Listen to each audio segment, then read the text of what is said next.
Allahu Akbar, Assalamualaikum warahmatullahi wabarakatuh. Ila hadratin Nabi Mustafa wa Rasuli Mujtaba wa Habibi Muqtada Sayyidina Muhammadin sallallahu alaihi wasallam wa alaihi wa jami' mu'allimina wa masyayikhina wa asatidatina khususan mu'allif hadal kitab nafallahu ta'ala fi'luhi bid-darain summa ila jami' ahli maqabir hadil qarya khususan muassis hadal masjid innallaha taqasyam bil maghfirati wa rahmah syawlil al-fatihah. A'udzu billahi minasy syaithanir rajim. Bismillahirrahmanirrahim. Alhamdulillahi rabbil alamin arrahmanir rahim maliki yaumiddin. Iyyaka na'budu wa iyyaka nasta'in ihdinas siratal mustaqim siratal ladzina an'amta 'alaihim ghairil maghdubi 'alaihim waladdallin. Allahumma shalli wa sallim wa barik 'alaihi ya Rabbi bil Mustafa balligh maqasidana waghfir lana ma madha ya wasi'al karami ya Rabbi bil Mustafa balligh maqasidana waghfir lana ma madha ya wasi'al karami. Muhammadun sayyidul kaunaini wa thaqalain wal fariqaini min arbi wa min ajami ya Rabbi bil Mustafa balligh maqasidana waghfir lana ma madha ya wasi'al karami. Nabiyuna al-amiru an-nahyu fala ahad abar fi qawlin la minhu wala na'am.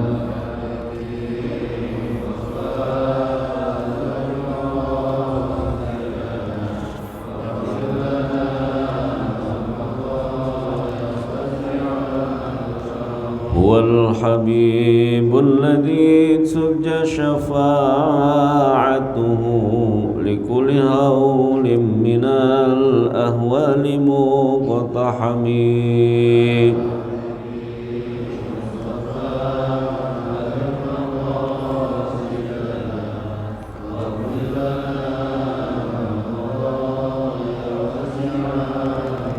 Allahumma salli wa sallim wa barik alaihi. Alhamdulillah, salatu wassalamu ala rasulillah Sayyidina Muhammad ibni Abdillah wa ala alihi wa ashabihi wa man tabi'al huda amma ba'du. Qala ta'ala yarfa'illahu alladhina amanu minkum walladhina utul ilma darajat. Wa qala an-nabi sallallahu alaihi wasallam talabul ilmi faridatun ala kulli muslimin wal muslimat ay kama qala Rasulullah sallallahu alaihi wasallam. Alhamdulillah, pertama-tama kita panjatkan puji dan syukur kepada Allah. Di pagi hari kita bisa bertemu, bersua, bermuajahah, bersilaturahmi dalam rangka memenuhi kewajiban kita sholat subuh, kemudian dilanjutkan dengan kewajiban thalabul ilmi, yang mana kita berharap kepada Allah mudah-mudahan ilmu yang akan kita pelajari nanti bermanfaat buat kita, buat keluarga kita.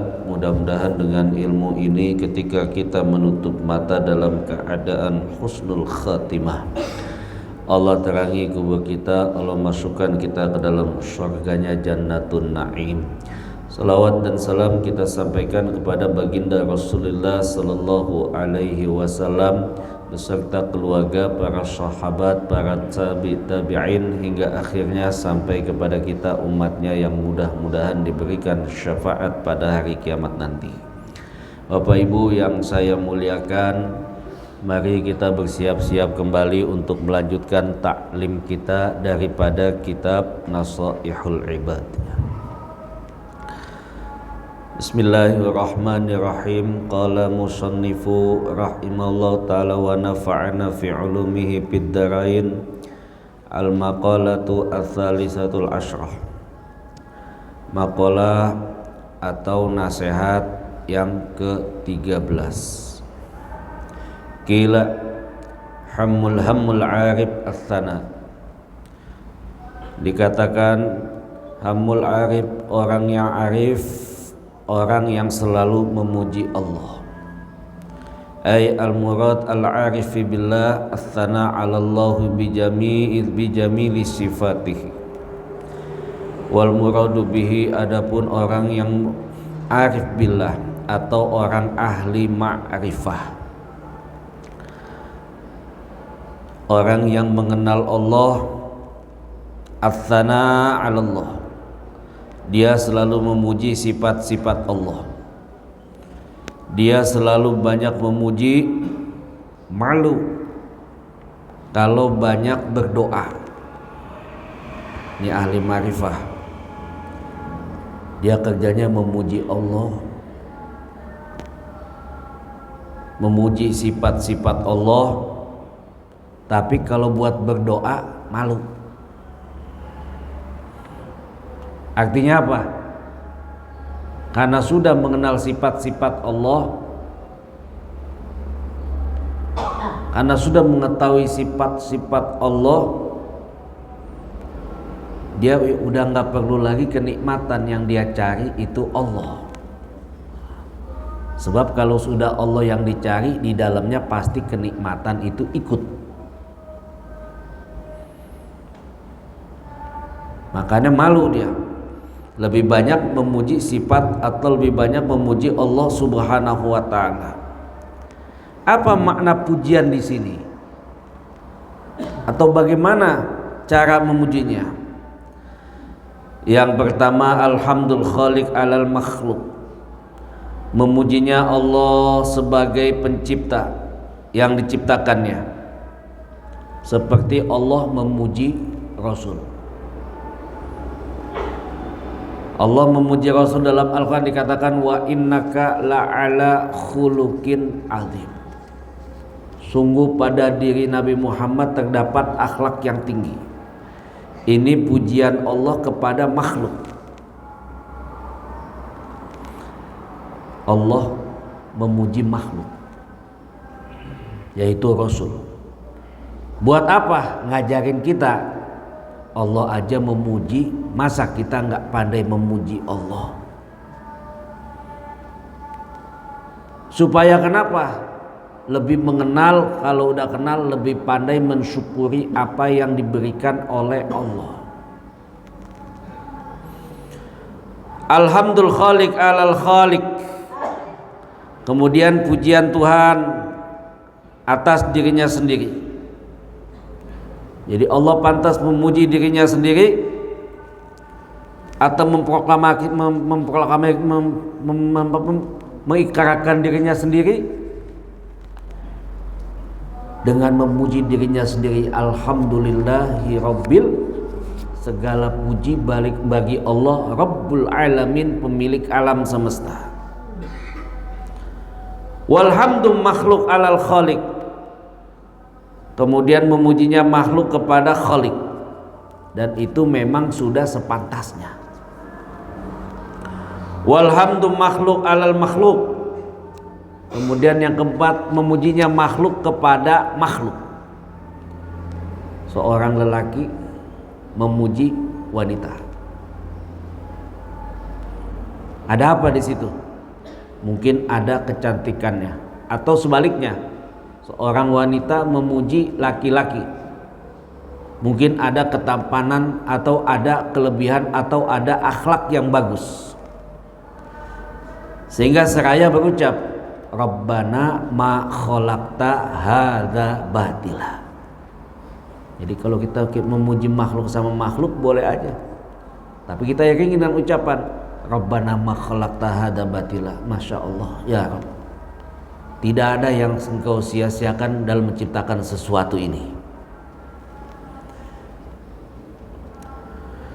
Wa qawluhu wa hammu zahid ad-du'a.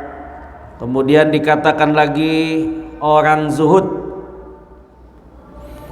punya keinginan senantiasa berdoa. Kalau tadi orang ma'rifah itu demennya memuji Allah. Adapun orang zuhud itu senangnya berdoa. Apa al-murad bizuhdi? Al-mu'ridu anil zaidi ala qadril hajat minad dunya. Jadi orang yang zuhud itu dia yang berpaling daripada berlebih-lebihan. Jadi buat perkara dunia sebatas yang dia butuhkan saja. Jadi nggak ada yang dia pegang. Yang ada itu yang ada di sisi Allah, bukan yang ada di tangannya. Tapi masih suka berdoa.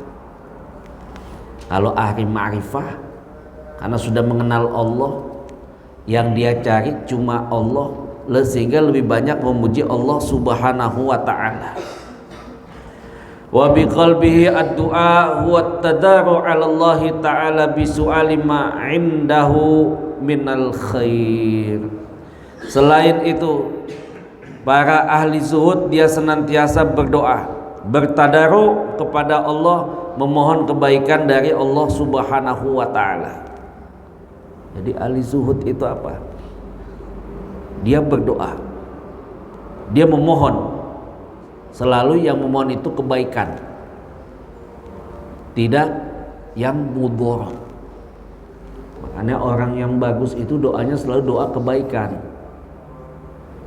bukan doa keburukan, apalagi sampai nyumpah.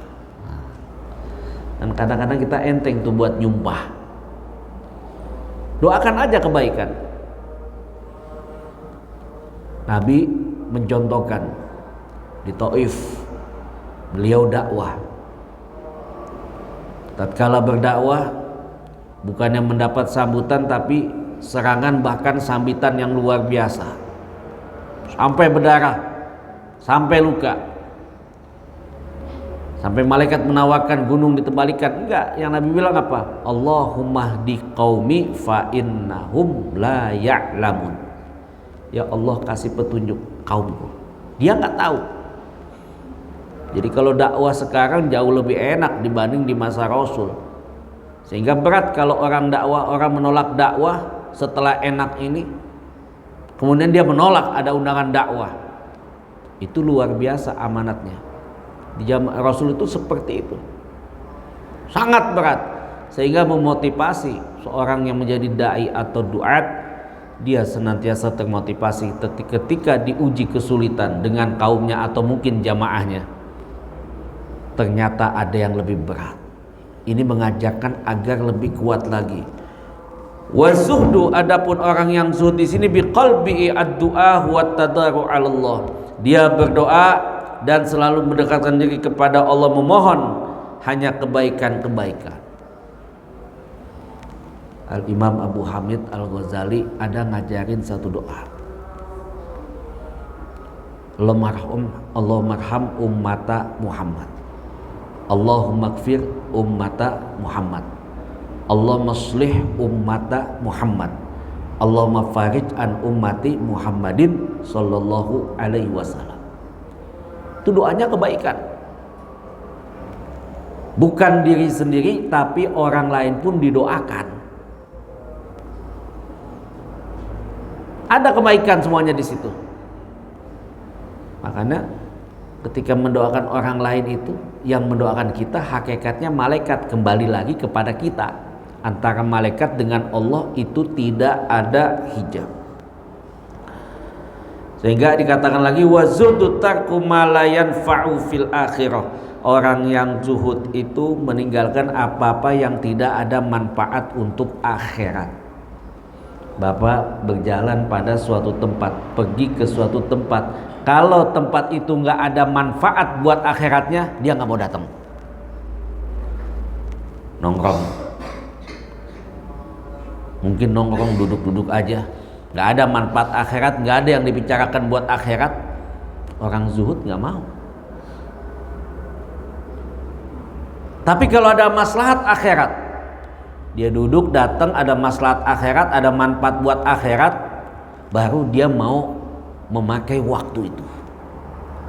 Ini orang zuhud, tarkul ma la yanfa fil akhirah. Di antaranya dia meninggalkan apa-apa yang tidak ada manfaat buat akhirat, gak datang, jatuh dia nggak ambil. Kan kalau kita terbalik, manfaat di akhirat ada, tapi ditinggalin. Mungkin main HP kelamaan, atau mungkin megang HP kelamaan, akhirat lupa. Tapi tergantung bagaimana kita menggunakannya. Ibarat pisau. Pisau kalau yang megang anak kecil berbahaya, yang megang orang dewasa ada manfaat.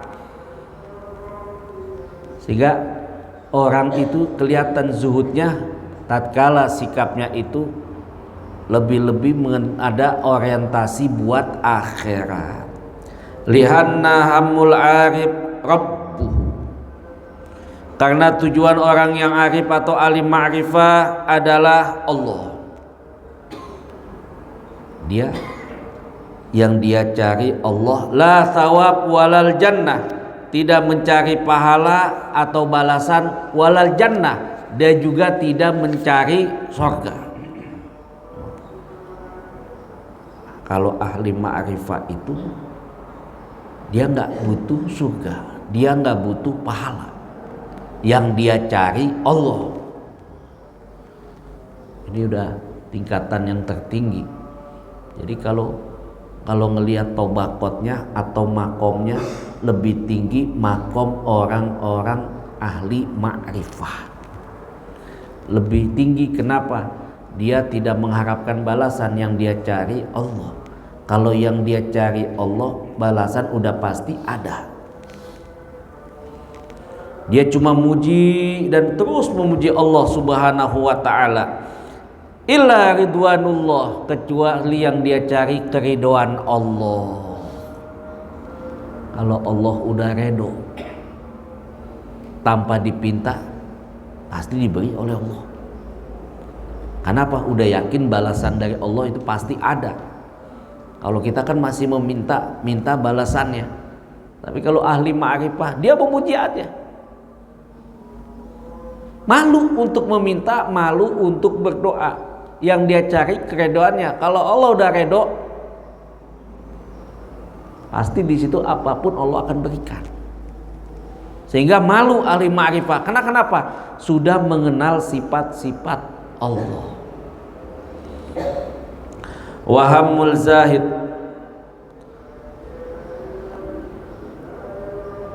nafsahu ay manfaatun nafsuhu min tsawabi wal jannah. Adapun orang-orang zuhud bertujuan memikirkan adanya manfaat untuk diri sendiri, minas tsawab wal jannah, diantaranya mengharapkan pahala dan juga mengharapkan surga. Kalau ahli zuhud itu tadi kita bilang, dia ketika ada manfaat buat akhirat itu baru dia kerjakan. Namun dia masih mencari yang namanya pahala. Karena kalau udah pahala, kalau udah akhirat itu pahala di dalamnya dapat. Dan juga masih mengharapkan balasan, yaitu surga. Fa faraqa baina hammatihi al-hur. Perbedaan diantara keduanya, pertama ahlu zahid atau orang zuhud, dia memikirkan bagaimana mendapatkan bidadari.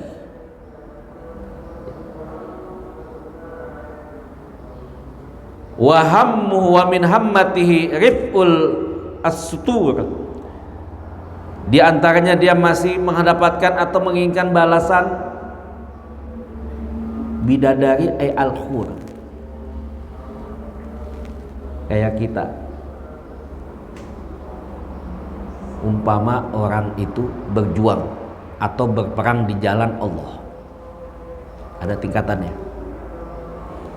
Orang yang berperang di jalan Allah itu ada balasan, yaitu diberikannya surga dan diberikannya balasan yaitu surga, yaitu balasan bidadari. Jadi orang yang mati syahid itu dia dikatakan bara'atun min faj'atil qabri, dia bebas daripada keterkejutan waktu masuk kubur. wa indahu hurun, dia itu mendapatkan wajawizu bihurin, dia dinikahkan oleh para bidadari. Jadi ketika ada balasan itu baru dia berdoa. Ketika ada balasan janji Allah, dia memohon kepada Allah, ya Allah berikan surga itu. Makanya orang yang jihad itu, kata Imam Nawawi, itu dikatakan, orang belum dikatakan dia itu mendapatkan syahid ketika berperang membela agama Allah dengan tujuan agar saya mati syahid. Belum mendapatkan pahala syahid. Kenapa? Karena dia baru berjuang untuk dirinya sendiri biar mati syahid. Tapi ketika dia awalnya mengatakan apa? Saya berperang membela agama Allah, saya berjuang berjihad untuk membela agama Allah dan membela Nabi Muhammad.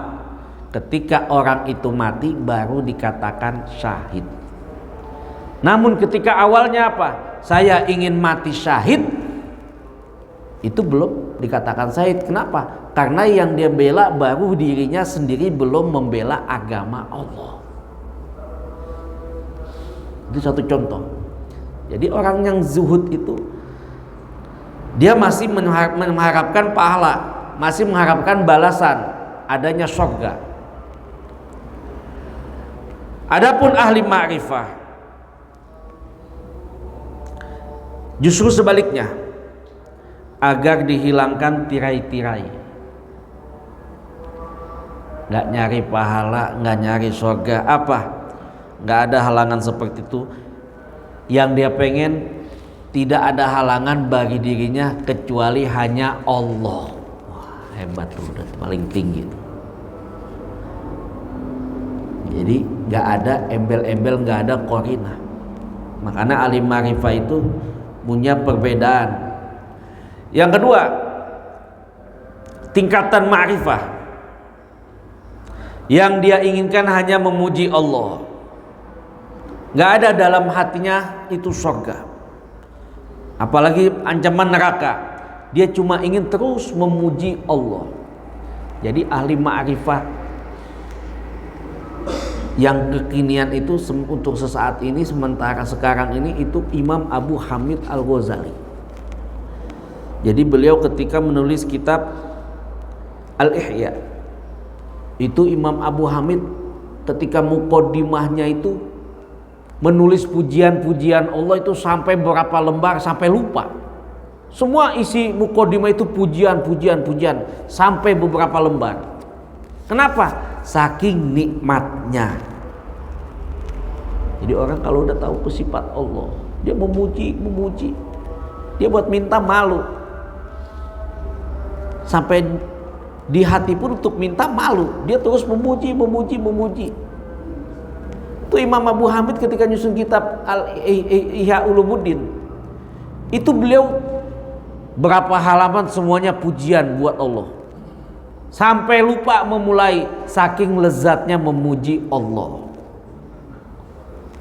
Kalau kita kan memuji tingkatan baru, alhamdulillah ya rabbil alamin, alhamdulillah. Ternyata banyak pujian-pujian itu. Dan tadi udah kita sebutkan baru sebagian kecilnya. Pujian Allah kita kepada makhluk, pujian kita kepada Allah, Allah memuji untuk dirinya, akan memuji dirinya. Kita belum apa-apanya. Imam Abu Hamid itu ketika nyusun kitab Ihya Ulumuddin, itu sepanjang muqaddimah berapa lembar pujian. Ada nggak kita sanggup nulis pujian buat Allah berlembar-lembar? Nah, ini ahli ma'rifah yang dia cari hanya terus memuji Allah Subhanahu wa ta'ala, yang dia cari ridho Allah Subhanahu wa ta'ala. Dari sini bisa kita simpulkan ahli ma'rifah orientasinya dia lebih banyak memuji Allah dan mencari ridhonya Allah. Adapun zuhdu atau ahli zuhd, di dalamnya meninggalkan apa-apa yang tidak bermanfaat untuk akhirat, namun dia atau ahli zuhud masih suka meminta kepada Allah atau berdoa kepada Allah Subhanahu wa ta'ala. Qala musannifu rahimahullah ta'ala wa nafa'ana fi ulumi fid darain. Wal maqalatu arabi'atu asyrah. an ba'dil hukama. Artikel yang ke-14, an ba'dil hukama, dari sebagian ahli hikmah. Siapa ahli hikmah di sini? Yaitu para aulia Allah. Siapa aulia Allah itu? Man tawalla ta'atuhu min ghairi takhalluli bil ma'siyah. Para aulia Allah, para kekasih Allah, orang yang taatnya terus menerus tanpa dicederai oleh maksiat. Jadi orang ketika taatnya terus menerus tidak dicederai dengan maksiat, maka orang itu dikatakan para aulia Allah. Daripadanya akan keluar qaulu hikmah, perkataan hikmah yang mengandung hikmah. Fayu'rafu bitalasa, adapun untuk mengenal mereka dengan cara apa? Yang pertama, ada 3 tempat. Itsarul haq, orang itu selalu menyampaikan atau menyampaikan yang hak. Wa iradul anil khalqi, dia berpaling dari manusia. Wa iltizamu sunnah, mereka itu orang yang selalu berpegang kepada sunnah Nabi sallallahu alaihi wasallam. Qala, dikatakan adbaul qulub wa humul auliya, pakar ketabiban qalbu, atau boleh kita artikan ahli pengobatan hati. Wahumul aulia, dan mereka itu adalah para aulia Allah, para kekasih Allah. Man tawahama anna lahu waliyan aula minallahi ta'ala qallat ma'rifatuhu billah. Siapa yang menyangka bahwa ia punya penolong yang lebih utama, lebih kuat dari Allah, maka sedikit mengenal Allah subhanahu wa ta'ala atau belum mengenal Allah. Berarti apa? Orang yang belum mengenal Allah, jika tidak mengenal Allah, orang itu akan tersesat di jalan Allah dan tidak meyakini keberadaan Allah subhanahu wa ta'ala.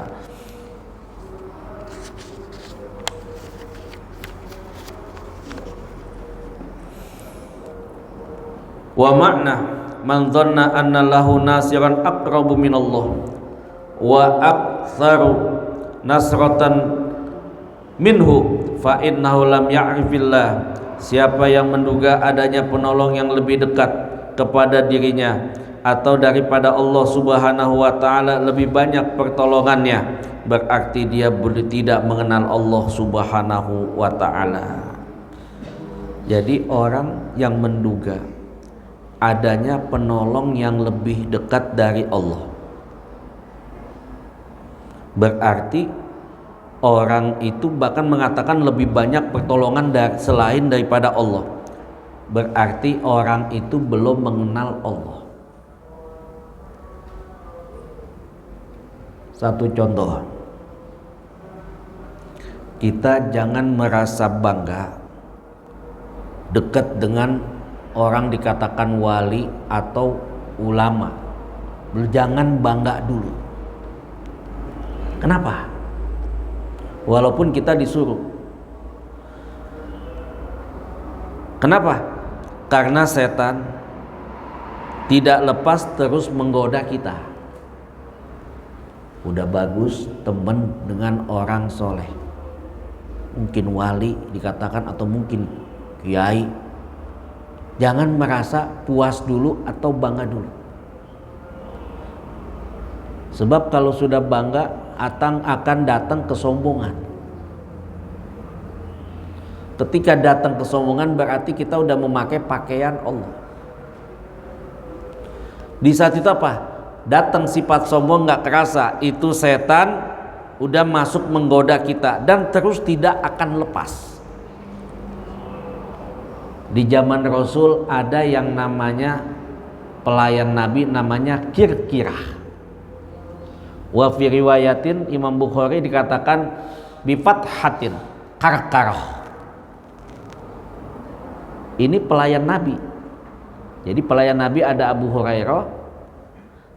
Kalau buat melayani perang itu namanya Kirkirah, atau riwayatin Imam Bukhari kalkarkarah. Ini melayani Nabi ketika perang. Namun suatu ketika ini Karkarah wafat. Kata Nabi apa? Orang itu di neraka. Kalau kita mau bicara, padahal berteman dengan Nabi. Bukan hanya teman, melayani Nabi. Kok Nabi sampai bilang orang itu di neraka? Sahabat meninggalkan Kalkaroh pada saat itu, datang ke rumah Kirkira atau Kalkaroh. Ada apa? Ternyata ini sahabat yang melayani Nabi atau pelayan Nabi ini, di rumahnya ada baju perang, di rumahnya ada selimut. Di riwayat yang berikutnya, boleh dari rampasan perang yang diambil oleh Kalkaroh atau Kirkira, atau kalau kita artikan Kirkira ini korupsi harta rampasan perang. Kurang apa? Berteman, nggak tanggung-tanggung sama Rasul. Kenapa bisa seperti itu? Sehingga mau kita ambil benang merahnya, hati-hati, jangan bangga dulu. Sebab kenapa? Setan akan selalu terus menggoda. Kalau kita udah deket, syukur, jaga jangan sampai tergoda dengan setan. Apa godanya di situ? Bisa jadi sesudah dekat dengan orang baik timbul rasa ujub, loh teman saya orang-orang baik. Bisa jadi setan menggoda lagi ketika sudah dekat dengan orang yang baik, dikasih kepercayaan, dikasih amanat, tahu-tahu amanat itu ditilep atau disembunyikan, atau bahasa sekarang dikorupsi. Ini kira atau Kalkaroh cuma korupsi pakaian perang dan selimut ada di rumahnya. Tapi Nabi bilang apa? Orang itu di neraka. Kenapa? Tergoda setan Kalkaroh. Hati. Bagus sudah berteman, tapi hati-hati, jangan sampai kita tergoda oleh setan. Dijaga. Wa man tawahama anna lahu aduwan a'da min nafsihi qallat ma'rifatu nafsuhu. Barang siapa yang menyangka bahwa dirinya mempunyai musuh yang lebih kuat dari nafsunya, berarti dia belum mengenal dirinya. Jadi Kalkaroh itu nggak bisa mengendalikan nafsunya, sehingga dikatakan apa? Orang yang merasa dirinya mempunyai musuh yang lebih kuat dari nafsunya, maka dia belum mengenal dirinya. Jadi kita kudu kenal musuh yang paling hebat dalam diri kita itu nafsu. Sehingga dalam salah satu riwayat dikatakan, walaupun hadis ini dhaif menurut para muhadditsin, raja'na min jihadil asghar, habis perang Badar, raja'na min jihadil asghar ila jihadil akbar, kita kembali dari perang yang kecil atau perang Badar, padahal perang Badar perang besar, ila jihadil akbar, kepada jihad yang lebih besar lagi. Apa? Jihadun nafs, yaitu jihad mengendalikan hawa nafsu. Jadi orang yang mengira dirinya bahwasannya apa? Ada yang lebih kuat dari nafsunya, berarti dia belum mengenal dirinya. Ternyata nafsu itu yang paling hebat, yang paling jahat mengendalikan kita. Hati-hati dengan nafsu. Wa alamatu arifil billah, kemudian dikatakan tanda-tanda orang itu mengenal Allah atau sudah mengenal Allah. Makhafatullah, timbul rasa takut kepada Allah atau selalu diliputi ketakutan kepada Allah. Wa roja, dan juga berharap kepada Allah Subhanahu wa taala. Faqala aw fa fi hadis majtama'a roja wal khauf fi qalbi mu'min illa a'ta'allahu azza wa jalla roja wa amanahu minal khauf. At-Tabarani fi sunanihi. Tidaklah terkumpul sifat harap atau cemas atau takut dalam hati seorang mukmin illa atahullahu azza wa jalla raja, kecuali Allah akan berikan harapan dan Allah akan berikan ketenangan daripada dirinya, daripada rasa takut. Jadi di antara orang itu ada ma'rifatullah atau mengenal Allah, di hatinya selalu dibayangi rasa takut dan juga harapan. Jadi ini sifat orang mukmin, al khauf wa roja. Dia ada rasa takut, juga ada rasa berharap. Takutnya apa? Takut-takut dia melakukan kesalahan atau dosa dibiarin sama Allah sehingga dosa itu terus berkelanjutan. Harapannya apa? Harapannya apa? Harapan orang ini ketika sudah mengharap kepada Allah, tidak ada yang dia harapkan kecuali hanya kepada Allah Subhanahu wa ta'ala. Ketika dua sifat ini terkumpul, illa atallahu azza wa jalla araja, orang itu selalu diberikan harapan, selalu diberikan sifat optimis. Wa ammanahu minal khauf, dijauhkan dari pada sifat takut hatinya itu, kecuali hanya Allah Subhanahu wa ta'ala. Kan lain kalau takutnya kita. Kalau takutnya kita masih takut kelaparan, takut gak bisa makan, takut gak ada buah-buahan. Kalau takutnya ahli ma'rifat, takutnya itu ketika dia melakukan salah, dia dibiarkan saja sehingga terus dengan kesalahan itu. Jadi pernah ada salah satu sigorus sahabah. Ini bukan dikatakan ahli ma'rifah, tapi buat contoh aja. Ada anak kecil itu yang biasa disuruh-suruh sama Nabi. Suatu ketika anak kecil itu disuruh oleh Rasul, di tengah jalan anak kecil itu ngelihat tirai kamar mandi terbuka. Jadi belum ada pintu plastik kayak kita, belum ada PPC. Ketika tirai itu terbuka karena kena angin, ngelihat wanita lagi mandi. Itu anak kecil itu ketakutan, gak balik-balik lagi, takut, gak mau ketemu Rasul. Padahal anak itu belum balik. Lain kalau kayak kita ngelihat begitu mungkin masih bilang rezeki. Tapi ini lain, anak kecil ini karena saking dekatnya sama Rasul, suka disuruh-suruh sama Rasul, suka diminta tolong. Ketika lagi diminta tolong, ngelihat ada orang lagi mandi tertutup, tahu-tahu ada angin besar, tirainya terbuka, wanita itu lagi mandi. Malu mau ketemu Rasul, takut-takut ada wahyu turun. Sehingga apa? Bersembunyi, nggak mau ketemu Rasul. Sampai Rasul suruh cari di mana anak itu. Lama dicari, ada yang bilang dia biasanya kalau pagi ada di pasar ini atau ada di sini turun, kalau udah sore balik lagi di balik bukit, balik gunung. Dicari tuh, akhirnya sama Rasul diparanin.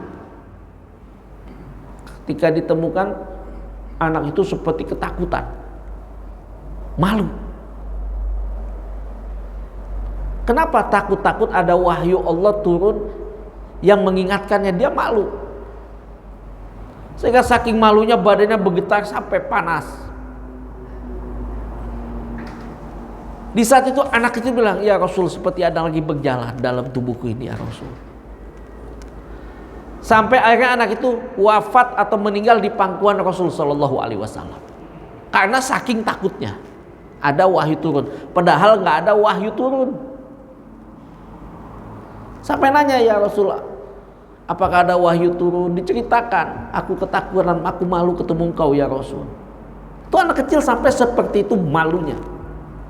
Akhirnya apa? Saking takutnya badannya panas, menggigil, sakit, merasa tenang, terus meninggal di pangkuan Rasul. Sampai ketika lagi disolatin, Rasulullah sambil jingke-jingke jalannya, ngangkat mayat itu. Sahabat nanya, ya Rasul, kenapa engkau sampai jingke-jingke jalan seperti itu ya Rasul? Para malaikat turun ikut menyolatkan orang ini. Kalau kita kan kalau melakukan salah mungkin biasa aja, tapi kalau orang ahli, kalau sudah orang itu mendapatkan maqam ma'rifah, dia berharap takutnya itu apa? Kalau melakukan salah dibiarkan saja, dia ingin diingatkan, atau udah dekat kepada Allah tapi tidak ada ujian, dia khawatir. Sebab kenapa? Takutnya tidak naik derajat, atau takutnya lagi dibiarkan dalam kesalahan. Ini orang-orang tingkatan ma'rifah. Yang kedua, lisannya dengan ucapan memuji Allah Subhanahu wa taala dan mengaguminya. Kemudian matanya, pandangannya diselimuti dengan akhlak, malu kepada Allah, mudah menangis, kemudian lebih memilih meninggalkan kesenangan dunia untuk lebih mencari ridha Allah Subhanahu wa taala. Bukan mereka ini muridun. Apa muridun itu? Orang yang bebas meraih keinginan, tapi tingkatan ma'rifah itu muradun. Apa muradun? Yang dia inginkan mencari ridha Allah Subhanahu wa taala. Udah surut belum? Udah. Saya rasa cukup. Kalau dilanjut lagi makalah yang ke-15, takut tanggung waktunya. Ini aja yang dapat saya sampaikan.